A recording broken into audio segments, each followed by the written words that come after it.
Our first vocabulary word for lesson 18 is command. If you give someone a command, you tell them what to do. A command is basically someone telling someone else what to do. Tell them what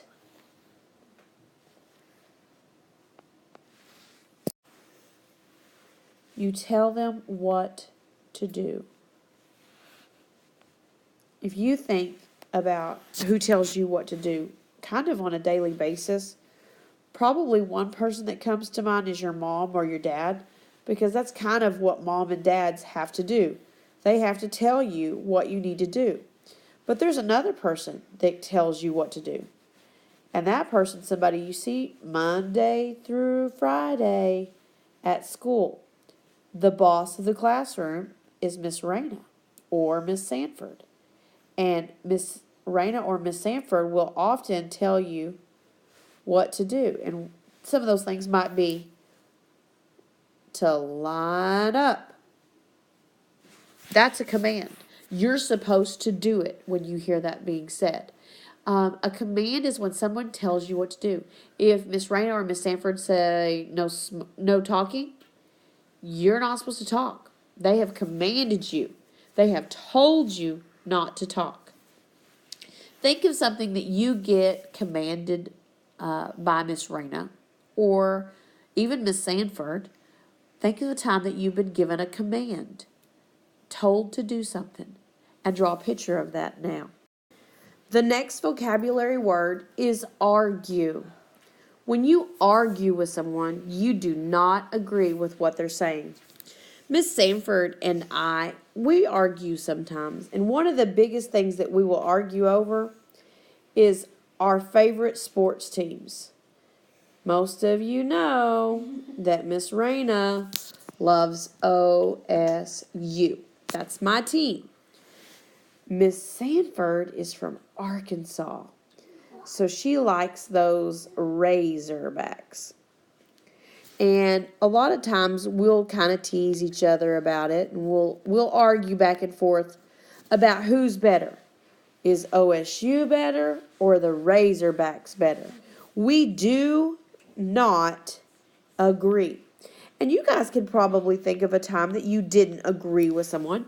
It might not have been over sports teams. It might have been over what to play at recess. Maybe you and your friend were going outside and you wanted to play on the swings and your friend wanted to play tag. You may have argued over which one you were going to do. That is what arguing is, when you disagree and you're talking about it. And sometimes people even yell at each other when they get really mad and they're arguing. They do not agree. Think of a time you didn't agree with somebody and draw a picture of that now. The next vocabulary word is labored. To labor, which is the base word here, means to work. And a lot of you were having trouble reading this word, so I wanted you to remember to look for the things that you see in the word that you know. We see a suffix ed. We see an R controlled OR. And this is a long A. So if you take those things and you sound them out, your sounds are L, A, B, or D. Labored. Labored. Okay? Like I said, labor means to work.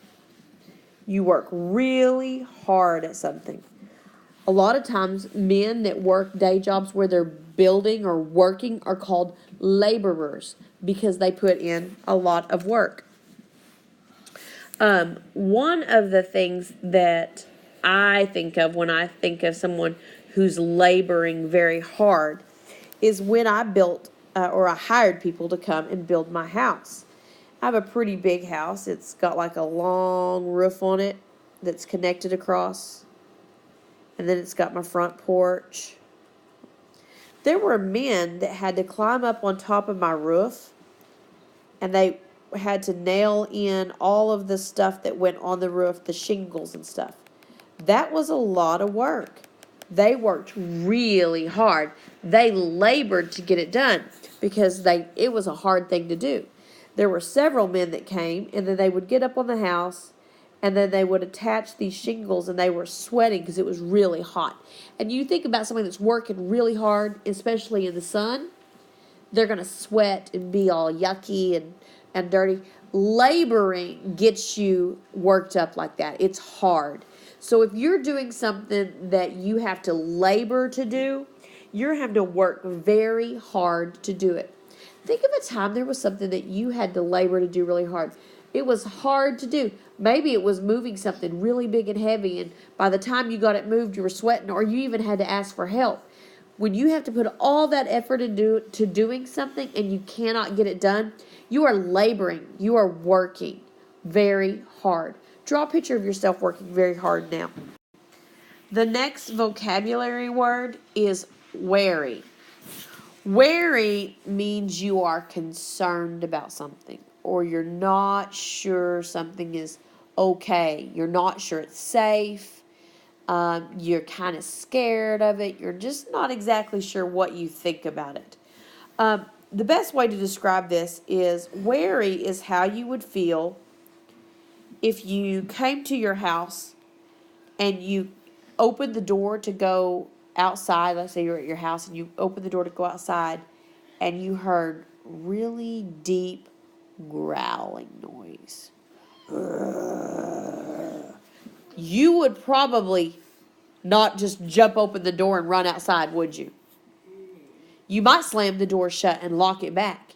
You would be really wary. You would be concerned about what was out there that could get you. This could be bad. You would be worried about it. You would be concerned. You would think, oh, that might not be such a good idea, because you would hear something that made you not so sure, okay? If you are experiencing the feeling of being wary, you are not so sure that it's okay. You're not sure it's safe. Those kind of feelings. Think of a time that maybe you went somewhere and you were a little bit wary about going in by yourself. You were scared that maybe you would be embarrassed, and you were worried. You had a little bit of that feeling of being wary of going in there. Think of a time like that, or a time that you've been concerned or scared that made you feel a little bit wary of going somewhere, and draw a picture of that now. The next vocabulary word is jostle. If you look closely at jostle, you're going to see the final stable syllable TLE with that S in front of it. So it's actually S, final stable syllable TLE, jostle. You don't actually hear that T sound. The T sound is silent. The O is short and would have a breve above it. Jostle. Jostle. If you jostle somebody, it kind of means that you've bumped them, or like tried to get by them but kind of knocked them down. Not knocked them all the way down, but just kind of knocked up against them and made them lose their balance or kind of fall out of place. One of the things that I think of when I see this word is how it feels every year at Christmas time when I go with my mom or my husband to go shopping, and we go to the stores and there's so many people. People are just lined up everywhere, just like this. And sometimes they're standing where they're just shoulder to shoulder, and you can't get where you want to go. And so a lot of times there you'll be, and you're coming to this store and you decide, well, I want to go over to this shelving section here that's got all these toys and I want to look at them. But to get to it, you got to go through all of these people. So basically, you're going to have to say, excuse me, I'd like to get by now. And you might end up accidentally bumping into somebody and have to say, oh, I'm sorry, I didn't mean to jostle you. Jostle means that you've kind of accidentally bumped into somebody. Does that make sense? Think of a time that you needed to go somewhere and there was like a big crowd of people. Maybe it was in here and everybody was trying to get something and you needed to get out the door. Draw a picture of a time that you might have jostled somebody. The last vocabulary word is bulge. Bulge is a word that we don't use very often. It's just kind of a weird sounding word if you really think about it. Bulge. If you look, you're going to see that it's got a G before an E at the end. And we've talked about in class, G before E can make the sound of the letter J. J. So that's why the G does not sound like G. It says J in here because we have G before E. You've got a short U, but you barely hear it. But There's just that little in there. Bulge, bulge. The E is actually silent. You don't hear the E at the end. Okay, so a bulge is when something is sticking out. If you think about it, this is a good example. Let me change that. I don't like that red. Oop. How about I just forget what I'm doing, and there we go. Yep, okay. Now we're to black. Black's a little bit better for drawing this. I have seen someone before that had on a pair of jeans, and it was actually around Halloween time, and had their little bag of candy. You guys know how you go trick-or-treating and you carry a bag of candy? And also had on a pair of jeans. And in these jeans, you know, most jeans have pockets, just like that. This kid had his bag so full of candy, like there were pieces of candy coming out the top of this bag of candy, bag. He had so much candy in it that it was coming out the top. And he'd gone to another house, and apparently when he went to this house was handing out something different from candy. This house was handing out apples. When you went to trick or treat there, you got an apple instead of candy. Well, when he got to this house, he couldn't get his apple in his bag. He had been to so many houses and got so much candy trick or treating that his bag was completely full. So do you guys know what he did with that apple? No. He took that apple and he put it right in his pocket. But the funny thing is, when he put it in his pocket and his leg were no longer smooth and straight. Instead, he had a big bulge sticking out of his pocket because that apple was in there. Think about what your pockets and your jeans look like when you put a whole bunch of stuff in there. Maybe you've stuffed them full of rocks when you've been on the playground. I know a lot of you like to pick up the rocks. It makes your pockets just really big. They bulge out. Draw a picture of yourself with bulging pockets now.